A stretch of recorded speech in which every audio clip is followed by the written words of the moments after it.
Welcome! Now it's time to make our soaker and our gel, the next two components to making a beautiful artesian gluten-free sourdough loaf. So let's get right to it. So what is a soaker anyway? A soaker is basically the whole grains that are in the recipe or formula for your sourdough, and they were going to be soaked in part of the liquid or the water that is within the formula. What this will do is allow the grains to absorb some of the water before the starches are added, which are so water absorbent. And in this way, it allows the grains to break down into smaller proteins. It's basically an autolyse, which is a term often used in regular sourdough baking, where you mix the water and flour and your starter before you add the salt. Since adding the soaker into all of my formulas, I found it's made a big difference to how well my bread turns out. All right, so let's make our soaker. So the soaker basically includes all of your whole grains, and I also include the white rice flour in here. So we're going to mix 55 grams of sorghum flour, 50 grams of brown rice flour, 65 grams of white rice flour with 200 grams of water.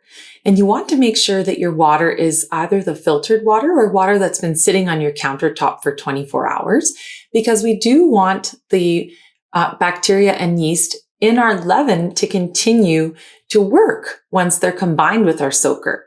I also like to use warm water, just like I do when I feed my starter. I don't like my room temperature water is very cold, so I don't like to get it anywhere near my starter. So I just heat it up very, very slightly so it's just a little bit warm to the touch. So once you have all of your grains and your water mixed together really well, just give it a clean and then cover your soaker up and just place it on a countertop that's not too cold.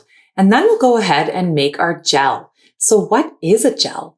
Well, basically, it's just a gluten replacer in my mind because we're trying to create something that will help gel all of our ingredients together. Because gluten-free flours don't have the component of gluten proteins, they don't have that ability, that spider's web type ability that gluten does.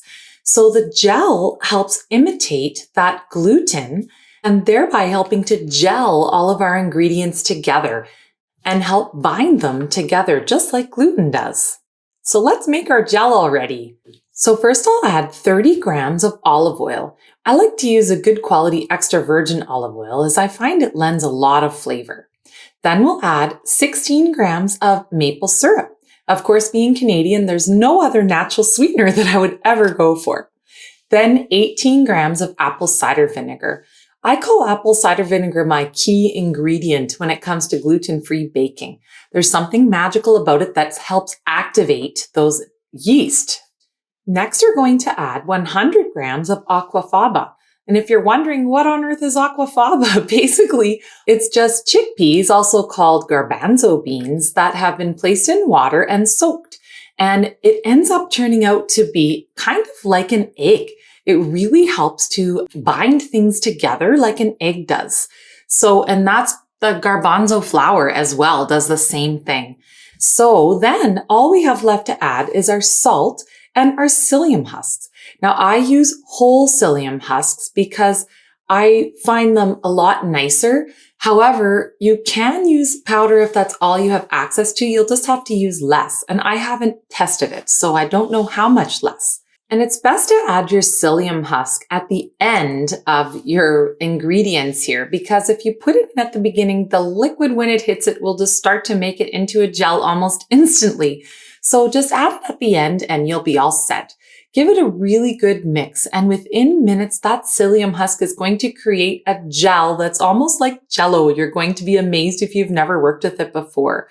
It's quite an incredible binder. So we're just going to let it rest and gel. And it'll sit on the countertop as well. So while our leaven is doing its magic, our soaker and our gel are also going to be working alongside of it. And finally, when they're all ready to go, we'll be able to add the final piece in our 4 steps to making an incredible artesian sourdough loaf. that's gluten-free and can also be vegan. If you can't get your hands on a natural maple syrup that doesn't have any additives, then you could always use agave syrup instead. So once your soaker and gel rest, along with your leaven, when the leaven is ready, we can move on to the next step, which is adding our starches and mixing our dough. So as soon as you notice that your leaven has peaked, head on over to the next video and we'll do just that. See you there.